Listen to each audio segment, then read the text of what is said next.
Hi, my name is Kevin Taylor. I promised that I was going to tell you the people behind the struggle of Appiah Mensah. This is a special edition.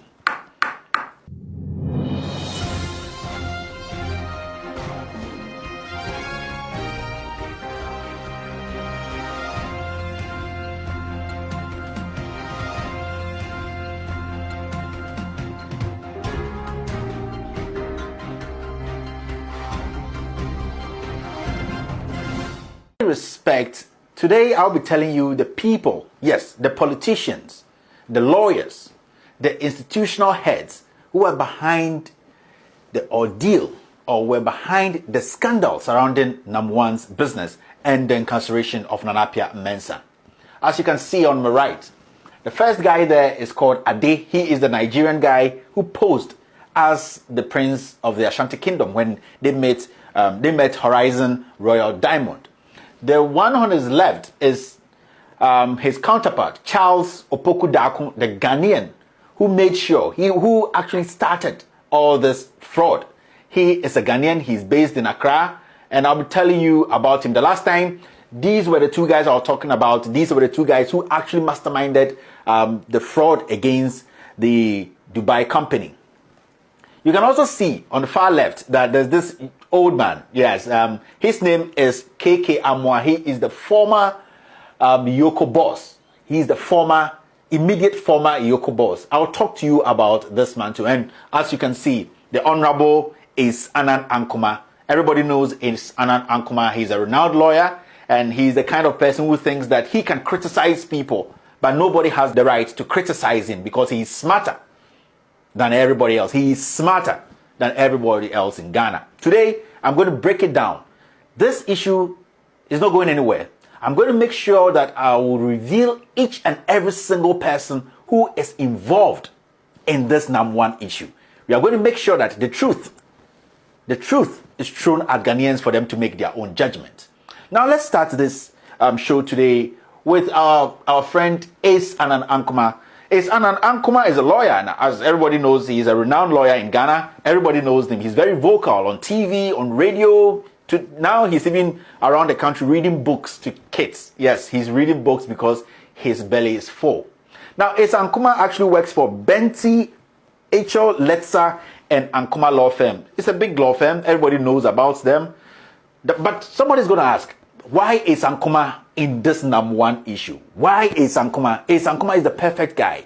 Ankuma has been doing his job perfectly. He doesn't actually have anything connected to Nam1, or he doesn't actually have any crime connected to him as a lawyer. Now, I'm going to tell you, and I'm going to make sure you make your own judgment after this episode. This episode is packed with evidence pointing to so many people. Very, very visible evidence that you can make your own deductions after I am done. Now, the reason why I want to start with Ace Ankuma is simple. Now, we know the story about Appiah Mensah, how Appiah Mensah got caught in Dubai when he was trying to go get his 750 kilograms of gold worth $39 million. The reason why the Horizon Company came to Ghana was because they had first-class evidence. They had pictures. They had statements. You know, when these guys traveled all the way to Dubai, there were CCTVs, they caught them, so many. They had evidence to prove that they knew the people who defrauded them. They knew the two fraudsters. And these guys were the guys they were coming after because they knew that these guys were based in Ghana. So Horizon Royal Diamond came to Ghana, and God being so good, the lawyer they found to help them approach Yoko about this issue is Anand Ankuma. This guy. So technically in Ghana, Anand Ankuma is the first person who came in contact with Horizon Royal Diamond about this case. When I say in contact, it's the first person who heard Royal Diamond make a complaint about this case. And the funny thing is, they sat with Ankuma and explained to him. They showed him details, how it started and where it ended. They showed him pictures of the people involved in this crime. They showed him the pictures of Charles Opoku Darko. They showed him pictures of Eiiii, the criminal. Ace, as a very, very renowned lawyer, knew what he was getting into. And he nodded to these people and said, you know what? I'll take the case. I'll make sure that these fraudsters, they are Ghanaians, and they are arrested. So Horizon actually put so much faith in Ace Ananankoma. And then Ace Ananankoma said that, you know what, I'm going to talk to Yoko and we're going to make sure that the legal processes are being adhered to. Now, don't forget that Ace Anankoma's uncle is KK Amwa, who is the former Yoko boss. So there's a telepathic play here, you know, synchronizing and the systematic coercion. So Ace Ankoma actually made it easy for Yoko and said, you know what, I have direct contact with the head of Yoko. I can make sure this works. The same time, Nana Appiah Mensah had heard on TV and on radio that he was practicing a Ponzi scheme and that he has defrauded a company in Dubai.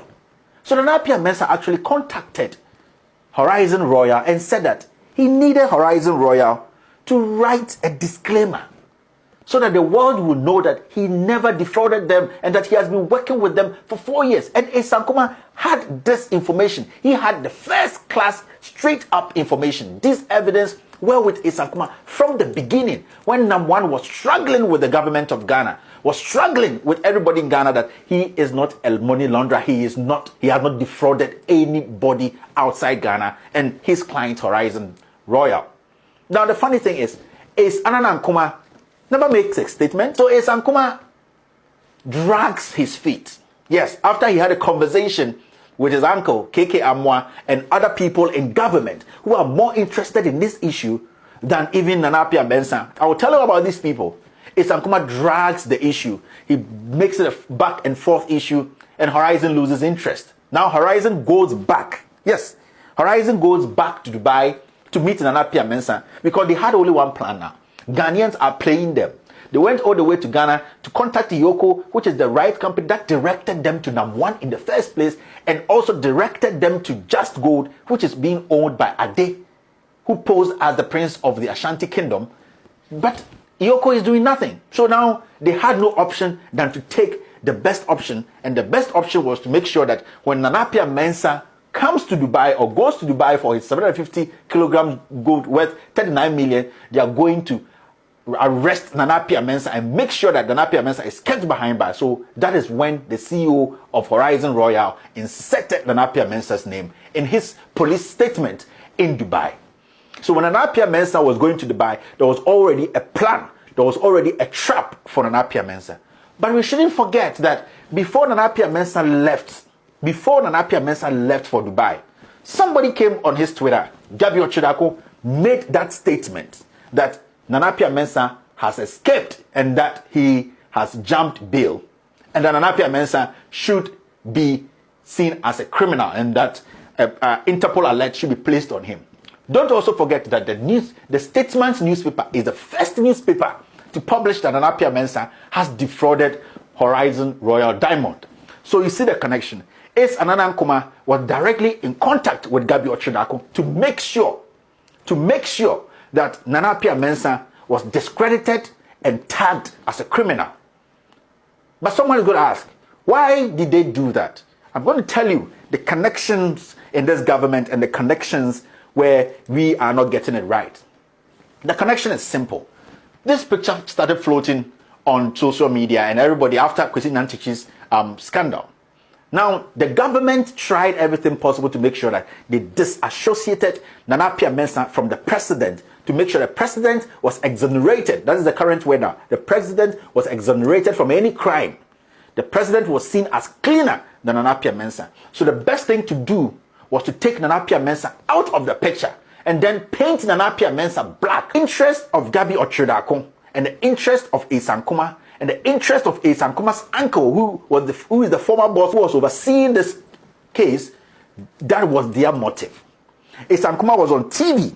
He was on radio. He granted interviews. He made sure to paint Nana Appiah Mensah black for Ghanaians to think that this boy was actually practicing a Ponzi scheme, and that if he goes to Dubai and that the people in Dubai says he has defrauded them, that is not far from the evidence. That is not far from that. A money launderer, a fraudster can't also put together a Ponzi scheme. So Nana Appiah Mensah, a perfect picture, a perfect mosaic, a perfect picture was painted for Nana Appiah Mensah, and he fit perfectly in the character Ace Ankoma and his cronies wanted him to fit. So basically, Nam1 was locked up, And then statesman came out, Gabriel Chodako gave clues, and it happened and it worked out perfectly. Now, we shouldn't forget that Horizon Royal came to Ghana and they met Ace Nkrumah not to just have a normal discussion. They met Ace Nkrumah because they wanted to retrieve their $51 million, which Ade and Charles defrauded or took from them. $10 million out of the $51 million dropped in that account at Fidelity Branch at ANC Mall. Now, this is what happened. When that money dropped, the FIC of Yoko, the Financial Intelligence Center of Yoko, blocked the money because they didn't know where the money was coming from and which business transaction that money was actually going to be used for. So they called the person who was going to receive the money. And God being so good, the person who was going to receive the money was Charles Opoku Dakum, the second fraudster, the man who masterminded this 51 million fraud. Opoku Dakum comes to FIC, and you have to know that FIC is one of the most sensitive departments at Yoko. Opoku Dakum has friends all over that place because that guy has been called or he has been pointed out in several serious scandals, from cocaine to whatever. That guy named, so Yoko is his normal working place. He goes there every day. He knows everybody there. Now they call him and be like, you know what? Come to the office. He goes to the office. He meets KK Amwa, the former Yoko boss. And they're like, you know, we can't. Yes, we can't actually give you that money because the rules and the laws of the land says that you have to prove more than beyond reasonable doubt to get access to this $10 million, even though you state that you are an estate agent. Now, this is what happens. Yoko says that, you know what? You have to go to court and prove to court that you deserve this money and that you have a business or a client who is purchasing houses. That's the excuse or the reason Charles gave to Yoko is that the person who sent him the $10 million is his client or a customer, if you want us to put it that way, and that he's purchasing 4 houses from him in East Legon. And those 4 houses, each of them cost $2.5 million. So in total, they're all $10 million. So Yoko said, no problem. Now go to court. Yes, they know. They've been doing this for years. Yoko, they have been doing this for years. Go to court and go take clearance that everything you said here is the right way. Yoko now tells Charles that they have a lawyer for him. Yoko gives Charles a lawyer to go to court, to go fight for him so that he could get his 10 million. Yoko gave Charles a lawyer. And the lawyer's name is Lawyer Augustine Obo. That guy used to be the former chief state attorney. So that guy, he knows the law. He has been at the courthouses. That is how weak our judicial system is. This guy works with the judges. He knows what to say to get that thing done. And Yoko has been working with this lawyer. And they know it's a cartel. It's a chain of command. Now, Augustine Abo takes over the case. God being so good, as I always say, he wins. And the court says that go and take the $10 million. So Charles comes and then he goes with the document and like, hey, the court says I'm the right person to take the $10 million. So he takes over the money. He takes the $10 million. But don't forget that from what we know, $600,000 of that money was shared at Yoko. There are names here, yes, and I'm going to mention those names.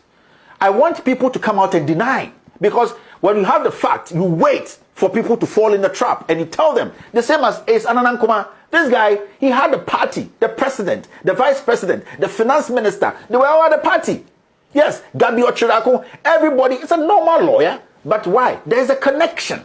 This guy is so glued, he's so glued to the Jubilee House, so glued to these politicians that he's basically their surrogate. He goes on TV, goes on radio to paint Appiah Mensah black, even though he has the hard evidence that Appiah Mensah never committed any crime. Appiah Mensah is not practicing any Ponzi scheme in Ghana, but this guy is Nkrumah. Ace Nkrumah. The almighty Ace Nkrumah is the first person who knew that Appiah Mensah wasn't guilty on this issue. Now, this is what happens. After the guy takes the $10 million, $600,000 is shared at Yoko. And the list is here. You see, I keep telling people, we don't just say things because we want to disrespect anybody or we want to go against them. We say things because we have hard copies and hard evidence to it. $600,000 was shared, so the issue was discontinued. Now, I would like to ask, when this issue came up, Yoko boss should have known he knew that Charles and Ade were the suspects, and they were the right suspect because the Horizon Company came down to Ghana to report them. They had the evidence. Why didn't they report it to the IGP? Why didn't they report it to the Attorney General? Why didn't they report it to the right quarters, the Foreign Affairs Minister? Why? It is because it was a political thing. They wanted to make sure that Appiah Mensah is taken out of the picture to clear the precedent. This is the hard truth. My fellow Ghanaians, I am here to let you know where the money ended. We are following the money and we will get to the last cent. So this is what happened. Sam Kumar basically committed crime. He committed treason. He sold his country. Yes, he sold his country to another country, all because the enviness, the greed. These people, he should come out and defend himself that he never knew from the start. Sam Kumar should come out. Yoko boss, KK Amwa, former Yoko boss, they should all come out to tell us they never knew that Charles and Ade were the fraudsters, and that when Horizon came, they didn't show them hard copies and pictures of these guys defrauding them. This is how bad our country is, my fellow Ghanaians. This is how bad. And you know what hurts? What hurts is Nam1 was painted so black to the point that the guy could not clear himself. I don't care if Nam1's registration of his companies had some lapses. It is right for the law to deal with him. But for a lawyer to have hardcore evidence about fraudsters who have defrauded a foreign company over $50 million and to keep that, stuck that in your dirty ass, come sit on TV and speak like you know nothing about it, it is disgusting. And these people have to be spoken against. These are liars who walk around telling people that they have credit. They have nothing. My fellow Ghanaians, let's get real here. The Bank of Ghana wasn't able to sue Nam1 because they knew that Nam1 wasn't taking deposits. Nam1 wasn't taking deposits. Nam1, he wasn't taking deposit. Nam1 was doing a gold business. He was working within the confinements, the regulations of the institutions. I mean, the Bank of Ghana and the Security Exchange Commission. Why do you think Bank of Ghana couldn't sue Nam1? Why do you think SEC couldn't sue Nam1? It is because they knew the guy was working in the frame of the law. And that if there were lapses in his business, it was an academic thing to do, whereby they were supposed to call him, rectify the situation. It does not mean Nam1 has to be behind bars today as I speak, because the guy had some lapses in registering his company. They set a trap and they put Nam1 in there. This is absurd, my fellow Ghanaians. My fellow Ghanaians, the honest truth is, we have names. Every week I'll be releasing this Nam1 scandal. I'll make sure the truth comes out. This guy has to come out of prison and pay his client. Nam1 should be able to step out of cells. He should be able to step out of prison and engage his customers and pay them. Nam1 can't be behind cells because he registered a company that people think that the registration wasn't the perfect one. That one can be sorted. His passport can be seized. Nam1's passport can be seized. He can be under our house arrest. But he has the right to enjoy the first fundamental right of every human being. That is his freedom to move around and speak to his fellow Ghanaians, especially his customers, about the plans and how he plans to pay them. That is how we treat humans. These people are liars. These people you see on your TV, on your radio, on your whatever, they are liars. They cook up stories and they frame people up. I am not here to defend Nam1. I am here to make sure the right thing is done and justice is served. My fellow Ghanaians, this is just the beginning. I am going to bring out names, email chats, text messages, WhatsApp conversations about how these fraudsters were able to penetrate the government, were able to pay people off. Media men who have paid hard currencies to make sure that Appiah Mensah takes this blame. Your chats are here. Your emails are here. Your WhatsApp messages are all here. Everybody who took a penny to make sure that Appiah Mensah took blame for what he did not commit, we will make sure that everybody is disclosed. This country has come too far to allow such dimwits, such criminals and thugs to take over this nation. My fellow Ghanaians, my name is Kevin Ekobedu Taylor, and this is With All Due Respect.